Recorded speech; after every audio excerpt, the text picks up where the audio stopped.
En el otoño de 1932, una joven entró en el Hospital St. Mary's, en la zona rural de Virginia, con el vientre hinchado por el embarazo. Las enfermeras susurraban entre ellas mientras se registraba bajo un nombre falso, con las manos temblorosas al firmar los formularios de admisión. Lo que no sabían, lo que nadie podría haber imaginado, era que el niño que crecía en su vientre se convertiría en el caso de estudio más aterrador de la historia médica, un testimonio viviente de secretos tan oscuros y retorcidos que la familia implicada pasaría décadas intentando enterrar la verdad. El niño que nació aquella fría noche de noviembre no estaba solo físicamente deformado. Los registros médicos, sellados durante más de 60 años y revelados solo recientemente gracias a una solicitud bajo la Ley de Libertad de Información, muestran algo mucho más perturbador. El ADN del bebé contaba una historia que haría dudar incluso a los genetistas más experimentados de todo lo que creían saber sobre la herencia humana. No se trataba únicamente de endogamia. Eran generaciones de ella, capa tras capa de aislamiento genético tan completo, que cuando los médicos finalmente trazaron el árbol genealógico, descubrieron algo que no debería existir en la naturaleza. La madre, a quien llamaremos Sara, no llevaba identificación cuando llegó. Hablaba con un dialecto tan espeso y arcaico, que incluso las enfermeras locales tenían dificultades para entenderla. Su ropa era hecha a mano. Su piel mostraba las señales inconfundibles de una vida vivida lejos de la civilización moderna. Pero lo que más inquietó al personal fueron sus ojos, vacíos, desenfocados, como si existiera en un mundo que el resto de nosotros jamás había visto. Lo que ocurrió en esa sala de partos el 15 de noviembre de 1932 atormentaría a todos los presentes por el resto de sus vidas. La médica de guardia, la doctora Margus Redhays, escribiría más tarde en su diario privado que había atendido miles de nacimientos a lo largo de su carrera, pero nada, absolutamente nada, la había preparado para lo que emergió del vientre de Sara. El niño vivió exactamente 17 minutos. 17 minutos que cambiarían para siempre la ciencia médica. Pero esta historia no comienza con Sara, y ciertamente no termina con su hijo sin nombre. Para comprender lo que realmente sucedió en aquella sala del hospital, debemos viajar casi 2 siglos atrás, hasta un valle remoto en las montañas Apalaches, donde el oscuro secreto de una familia crecería como un cáncer, generación tras generación, hasta producir al ser humano más genéticamente comprometido, jamás documentado. La familia Holloway se estableció por primera vez en lo que los lugareños llamaban Devil's Hollow, en 1847. Jacob Holley, un hombre que huía de deudas y de rumores de escándalo en Pensilvania, llevó a su esposa Marta y a sus 7 hijos al valle aislado, con nada más que 2 carretas y una férrea determinación de desaparecer para siempre de la sociedad civilizada. Lo que encontró allí era perfecto para sus propósitos, una fortaleza natural de paredes de piedra y un denso bosque, accesible únicamente por un estrecho paso que podía vigilarse y defenderse con facilidad. Jacob no solo huía de acreedores. Registros judiciales de Filadelfia, descubiertos en 2019 durante un proyecto de investigación universitaria, revelan que había sido acusado de mantener relaciones antinaturales con sus propias hijas. Los cargos fueron retirados cuando los testigos clave retiraron misteriosamente sus testimonios, pero el daño a la reputación de la familia fue irreversible. Así Jacob empacó sus secretos y su vergüenza, y se dirigió a las montañas donde nadie volvería a hacer preguntas. El valle en sí parecía maldito desde el principio. Los primeros colonos lo habían abandonado tras apenas unas temporadas, alegando que la tierra tenía algo extraño. Los cherokees locales lo habían evitado durante generaciones, llamándolo el lugar donde los espíritus enferman, pero Jacob solo vio una oportunidad en aquel aislamiento. Allí, su familia podía vivir bajo sus propias reglas, responder solo a su autoridad y mantener pura la sangre de una manera que haría estremecer incluso al propio Jacob. En sus últimos años, Martha Holloway le dio a Jacob 3 hijos más en aquel valle, antes de morir en 1854 bajo circunstancias sospechosas. El sheriff local, en lo que cabía considerarlo como tal, cabalgó hasta el lugar para investigar, pero encontró a la familia tan hostil y el terreno tan peligroso que simplemente lo registró como muerte por fiebre, y nunca regresó. Lo que no sabía era que Martha había descubierto algo sobre las visitas nocturnas de su marido a la habitación de su hija Aben, y que su muerte había sido cualquier cosa menos natural. Con Marta fuera del camino, el control de Jacob sobre la familia se volvió absoluto. Instituyó lo que llamó el orden natural, un sistema de matrimonios arreglados entre hermanos y primos, que mantendría la sangre Holloway concentrada y los secretos familiares sellados frente al mundo exterior. La hija mayor, Rebecca, fue casada con su propio hermano Thomas cuando cumplió 16 años. Su primer hijo, nacido en 1856, marcó el comienzo de una catástrofe genética que resonaría a lo largo de 6 generaciones. Para 1860, la familia Holloway había crecido a más de 40 miembros, todos viviendo en un grupo de cabañas destartaladas conectadas por senderos ocultos entre el bosque. Hablaban su propio dialecto, practicaban su propia versión retorcida de la religión y vivían bajo leyes que no existían en ningún otro lugar del mundo. Los censistas del gobierno nunca los encontraron. Los recaudadores de impuestos aprendieron a evitar la zona después de que 2 desaparecieran en años consecutivos. La guerra civil estallaba a su alrededor, pero Devil's Hollow permaneció intacto, olvidado, un bolsillo de oscuridad que crecía con cada generación. Thomas Holloway, hijo de Jacob y esposo de su propia hermana Rebecca, se convirtió en el segundo patriarca de la familia cuando Jacob murió en 1871. Pero Thomas no era su padre. Mientras que Jacob había sido calculador y controlado en su depravación, Thomas estaba impulsado por algo mucho más primitivo. Las décadas de endogamia ya comenzaban a mostrar sus efectos. Thomas sufría de violentos cambios de humor, períodos de disociación completa, y lo que los psiquiatras modernos reconocerían como discapacidades del desarrollo severas. Bajo el liderazgo de Thomas, el aislamiento de la familia se volvió aún más absoluto. Instituyó castigos brutales para cualquier miembro sorprendido hablando con forasteros, y los pocos tramperos de montaña que ocasionalmente se topaban con su territorio reportaban extraños sonidos que resonaban por el valle en la noche, gritos, cánticos y otros ruidos que hacían que hombres adultos aceleraran el paso y nunca regresaran. Las consecuencias genéticas se volvían imposibles de ignorar. Niños nacían con dedos extra, extremidades ausentes y deformidades faciales tan graves que algunos apenas podían comer o respirar.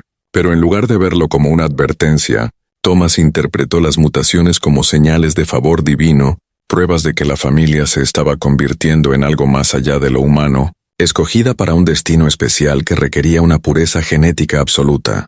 Rebecca Holloway le dio a Thomas 11 hijos en el transcurso de 18 años, pero solo 6 sobrevivieron más allá de su 5º cumpleaños. Los que lograron vivir cargaban con el daño acumulado de 3 generaciones de endogamia sistemática. El árbol genealógico, reconstruido décadas más tarde a partir de registros médicos y testimonios, revela que para 1880, el coeficiente promedio de consanguinidad dentro de la familia Holloway era más alto que el observado normalmente en ratones de laboratorio criados, específicamente para investigaciones genéticas. La 4ª generación marcó un punto de no retorno en el descenso de la familia hacia el infierno genético. Los hijos sobrevivientes de Thomas, Mary, Joseph, Samuel, Elizabeth, Ruth y Abel, fueron emparejados en matrimonios que desafiaban todas las leyes de la naturaleza y de la civilización. Hermanos casados con hermanas, tíos con sobrinas, y en algunos casos, padres que tomaban a sus propias hijas como esposas cuando no había otros compañeros adecuados dentro del linaje. Los hijos resultantes eran testimonios vivientes de los límites de la genética humana. Muchos nacían con condiciones tan graves que jamás aprendieron a caminar, hablar o siquiera reconocerse en un espejo. Pero fue en esta 4ª generación donde nació Sarah, la joven que eventualmente entraría a aquel hospital de Virginia, llevando en su vientre al niño más producto de la endogamia en la historia médica. Sarah fue el resultado de la unión entre su abuelo Joseph y su tía Elizabeth, lo que la convertía al mismo tiempo en bisnieta y nieta del mismo hombre. El consejero genético que más tarde analizó su árbol familiar, pasó 3 días mapeando las conexiones antes de finalmente rendirse y declarar que toda la estructura era genéticamente imposible, aunque de alguna manera real. Sarah Holloway vino al mundo en 1912, con unas probabilidades ya imposibles en su contra. Nacida de padres que compartían más del 75% de su ADN, una superposición genética que no debería ocurrir fuera de los gemelos idénticos. Era un milagro andante de supervivencia, envuelto en una pesadilla de daño hereditario. Su peso al nacer apenas alcanzó 1,3 kilos. Su cráneo estaba deformado y su brazo izquierdo terminaba en el codo, enredado en huesos y tejidos subdesarrollados. Pero Sara vivió, y eso en sí mismo fue extraordinario.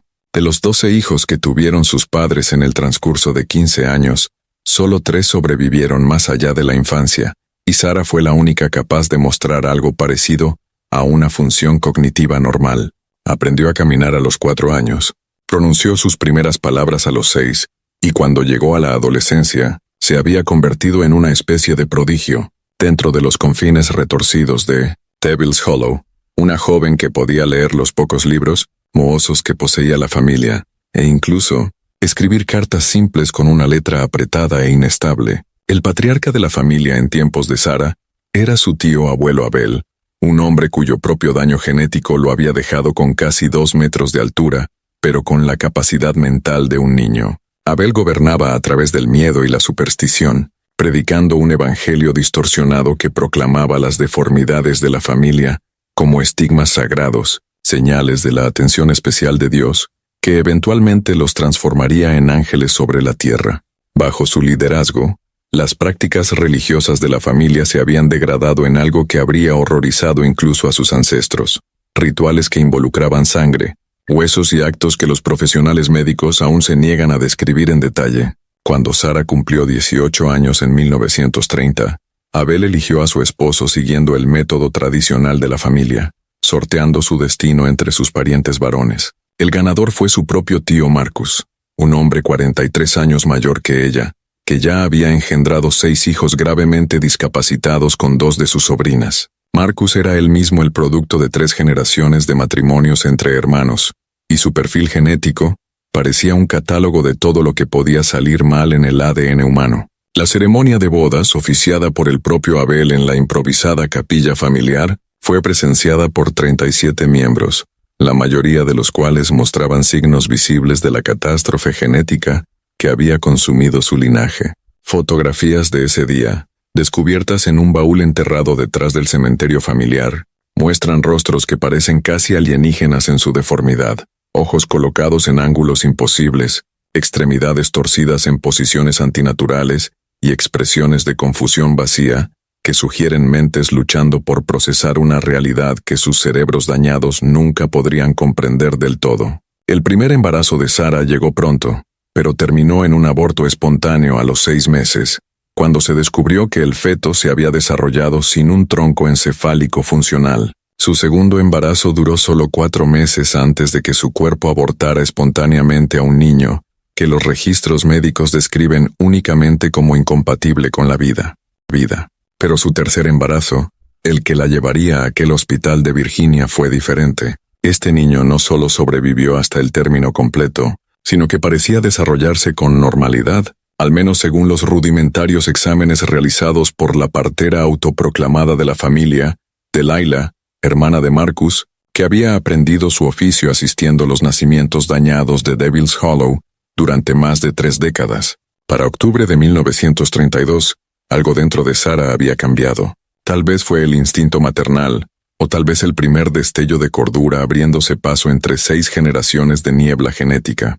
Pero comenzó a comprender que el hijo que crecía en su vientre merecía una oportunidad de vida que Devil's Hollow jamás podría darle. Los nacimientos recientes en la familia habían sido cada vez más horribles. Bebés nacidos con los órganos fuera del cuerpo, niños con rostros tan deformes que no podían respirar, infantes cuyos huesos eran tan frágiles que se rompían durante el parto. Sara tomó su decisión durante lo que la familia llamaba la noche de los gritos. Cuando el último hijo de Marcus, engendrado con su sobrina de 14 años, vivió 6 horas agonizantes mientras sus pulmones subdesarrollados se llenaban lentamente de líquido, mientras los alaridos del bebé resonaban en el valle, apagándose con cada hora que pasaba, algo se quebró en la mente de Sara.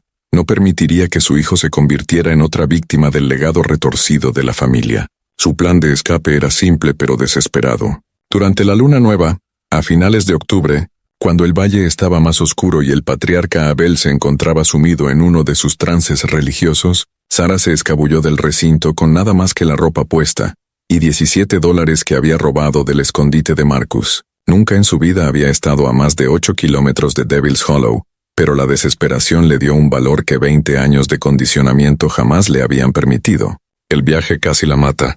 Embarazada de 8 meses y debilitada por toda una vida de malnutrición, Sara caminó durante 3 días por la naturaleza montañosa, que pondría a prueba incluso a un excursionista experimentado. Sobrevivió con vallas y agua de arroyos, durmiendo en cuevas y troncos huecos, impulsada por una obsesión que rozaba la locura, la certeza absoluta de que su hijo merecía algo mejor que el infierno genético en el que había sido concebido. Cuando finalmente salió tambaleándose del bosque hacia un camino verdadero, Sara estaba delirante de agotamiento y fiebre. Un vendedor ambulante llamado Robert Welch la encontró desplomada junto a su automóvil, murmurando incoherencias sobre demonios, ángeles y bebés que gritaban con voces como vidrios rotos. Welch, un hombre decente con hijas propias, cargó a Sara en su coche y la llevó directamente al hospital más cercano, sin sospechar que estaba transportando el resultado final del experimento genético más aterrador de América. En el Hospital St. Mary's, Sara se registró bajo el falso nombre de Mary Smith, un engaño que funcionó únicamente porque su estado era tan desesperado que nadie cuestionó su historia de ser una esposa abandonada sin familia a quien acudir. El personal de enfermería, acostumbrado a tratar con la gente de las montañas, a menudo desconfiada de la medicina moderna, aceptó su extraño dialecto y las explicaciones inverosímiles para justificar sus evidentes anomalías genéticas. Lo que no pudieron aceptar, lo que ninguno de ellos estaba preparado para enfrentar, fue lo que emergió de su vientre el 15 de noviembre, cuando finalmente comenzó el parto tras 3 días de complicaciones que dejaron perplejo al equipo médico. La doctora Margaret Hayes había traído al mundo a más de 3,000 bebés en sus 30 años de carrera, pero nada en su formación médica la había preparado para lo que presenció en la sala de partos número 3 aquella fría noche de noviembre. El parto en sí había sido inusualmente difícil. La pelvis de Sara estaba deformada por su propio daño genético, y el bebé parecía estar colocado de una manera que desafiaba todo conocimiento obstétrico normal. Pero fue en el momento en que la criatura finalmente salió al mundo, cuando la doctora Hayes comprendió que estaba viendo algo que la atormentaría por el resto de su vida. El recién nacido estaba vivo, pero apenas reconocible como humano. Su cráneo estaba alargado y parcialmente hundido en un costado, lo que le daba a la cabeza una forma casi triangular que hacía que los ojos desproporcionados parecieran sobresalir de sus órbitas. El brazo izquierdo estaba completamente ausente, terminando en el hombro con una superficie lisa, mientras que el derecho tenía 7 dedos dispuestos en un patrón que sugería que la extremidad había intentado desarrollarse como 2 brazos separados. Lo más perturbador de todo eran las piernas, que estaban fusionadas desde la cadera hasta abajo en una sola masa de carne, que contenía lo que parecían ser 3 juegos de huesos distintos. Pero las deformidades externas eran solo el comienzo del horror. Mientras la doctora Hayes realizaba su examen inicial, se dio cuenta de que la anatomía interna del niño era igualmente catastrófica. El corazón latía, pero su ritmo era caótico e irregular, lo que indicaba anomalías estructurales graves. La respiración era trabajosa y superficial, lo que sugería que los pulmones estaban subdesarrollados o mal posicionados dentro de la cavidad torácica. Lo más alarmante de todo fue que el infante no mostraba ninguna respuesta a la luz, al sonido ni al tacto. Su sistema nervioso parecía estar tan dañado que existía en un estado que apenas podía considerarse conciencia. El equipo médico trabajó frenéticamente para estabilizar al niño, pero sus esfuerzos se vieron frustrados por el hecho de que los procedimientos pediátricos normales simplemente no aplicaban.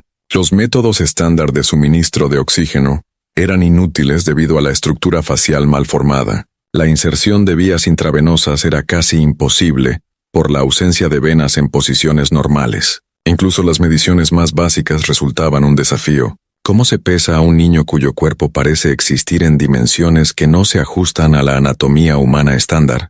La doctora Hayes tomó la decisión de llamar al doctor Edmund Carver, un genetista de la Universidad de Virginia que estudiaba trastornos hereditarios en poblaciones aisladas. Carver llegó en cuestión de horas, echó un vistazo al infante y de inmediato comenzó a documentar lo que más tarde describiría como el caso más extremo de compresión genética jamás registrado en la literatura médica. Estimó que los padres del niño compartían más del 90% de su ADN, un nivel de similitud genética que rozaba los límites teóricos de lo que la reproducción humana podía producir. El niño vivió exactamente 17 minutos. Durante ese breve lapso, el Dr. Carver logró recolectar muestras de tejido y fotografiar al infante desde todos los ángulos posibles, creando un registro que más tarde se convertiría en la base de investigaciones pioneras sobre los efectos de la endogamia extrema en el desarrollo humano. Pero cuando el caótico latido del corazón finalmente se detuvo, todos en la sala entendieron que habían sido testigos de algo que trascendía la experiencia médica normal.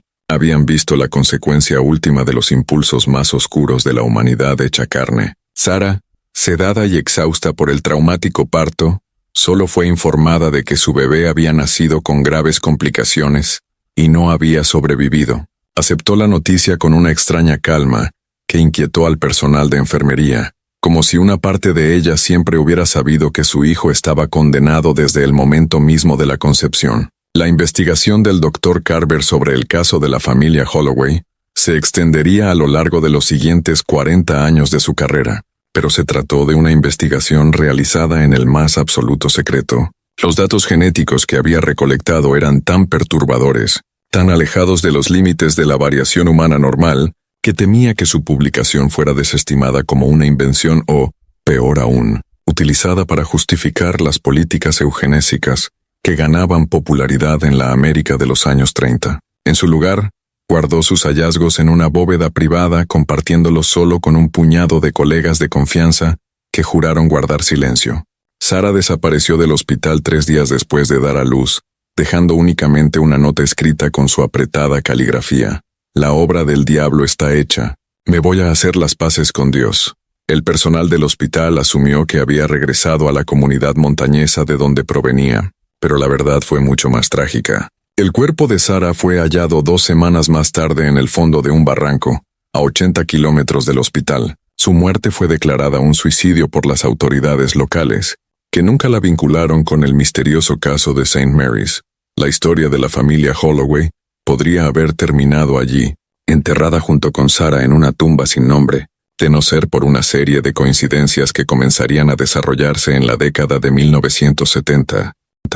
Los genealogistas que investigaban las historias familiares de los Apalaches comenzaron a notar extraños vacíos en los registros históricos, linajes enteros que parecían desvanecerse sin explicación, datos censales que mostraban relaciones familiares imposibles y leyendas locales sobre un valle maldito donde se decía que el mismo diablo caminaba entre los vivos. En 1984, el Dr. Carver finalmente rompió su silencio. Ya en sus 80 años y enfrentando un cáncer terminal, decidió que el mundo debía conocer a la familia Holloway, no como una curiosidad ni como una fuente de mórbida fascinación, sino como una advertencia sobre las consecuencias últimas del aislamiento genético. Su artículo publicado, titulado Consanguinidad extrema en una población aislada, un estudio de caso en el colapso genético, apareció en el Journal of Human Genetics, y de inmediato se convirtió en una de las publicaciones más controvertidas de la historia de la disciplina. El artículo revelaba que la familia Holloway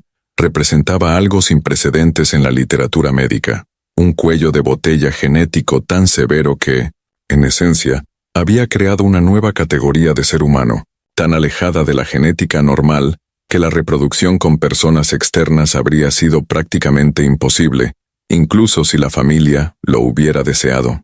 El niño nacido de Sara en 1932 no estaba simplemente deformado, era el producto de un experimento genético que había transcurrido sin control durante casi un siglo. Un estudio involuntario de los límites absolutos de la herencia humana, Devil's Hollow, fue finalmente descubierto por investigadores en 1987, casi 60 años después de la huida de Sara. Para entonces el valle estaba vacío, sus edificios destartalados derrumbados y cubiertos de maleza, sus secretos enterrados bajo décadas de hojas caídas y el silencio de la montaña. El cementerio familiar contenía más de 200 tumbas, la mayoría sin nombre, muchas con restos de infantes y niños cuyas vidas habían sido truncadas por la catástrofe genética desatada por sus ancestros. Hoy el caso Holloway se mantiene como un hito científico y una advertencia moral. Los genetistas modernos estudian los datos del Dr. Carver para comprender mejor los mecanismos de las enfermedades genéticas, mientras que los especialistas en ética utilizan la historia de la familia para ilustrar la importancia de la diversidad genética en las poblaciones humanas. Pero quizá lo más importante es que la historia sirve como recordatorio de que algunos secretos son demasiado terribles para permanecer ocultos, y que el costo del aislamiento, genético, social o moral, puede resonar a través de generaciones mucho después de que los pecados originales hayan sido olvidados. El niño más consanguíneo jamás nacido vivió solo 17 minutos, pero su legado continúa moldeando nuestra comprensión de la genética humana casi un siglo después.